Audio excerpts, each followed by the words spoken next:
জাতীয় মসজিদ বাইতুল মুকাররমে ঈদের প্রথম জামাত অনুষ্ঠিত হয়েছে। আজ সকাল 7টায় প্রথম জামাত শুরু হয়। দেশের এবং ফিলিস্তিনের জন্য শান্তি কামনায় মোনাজাতের মাধ্যমে শেষ হয় নামাজ। প্রতি বছরের মতো এবারও পবিত্র ঈদ উল ফিতরে বাইতুল মুকাররম জাতীয় মসজিদে পর্যায়ক্রমে 5টি ঈদের নামাজের জামাত অনুষ্ঠিত হয়। আজ ফজরের নামাজের পর থেকেই পবিত্র ঈদ উল ফিতরের প্রথম জামাতে অংশ নিতে রাজধানীর বিভিন্ন প্রান্ত থেকে মুসল্লিরা বাইতুল মুকাররমে আসতে থাকেন। ঈদ জামাত ঘিরে বাইতুল মুকাররমে নেওয়া হয়েছে কঠোর নিরাপত্তা ব্যবস্থা। দক্ষিণ গেটে বিপুল সংখ্যক আইন শৃঙ্খলা রক্ষাকারী বাহিনীকে অবস্থান নিতে দেখা গেছে।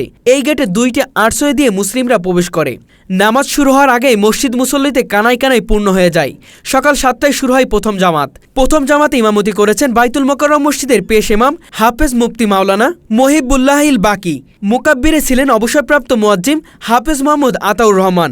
নামাজ শেষে মোনাজাতে গুনাহ মাফের জন্য মহান আল্লাহর কাছে ফরিয়াদ জানানো হয়। মোনাজাতে দেশ ও জাতির কল্যাণ কামনা করা হয়েছে।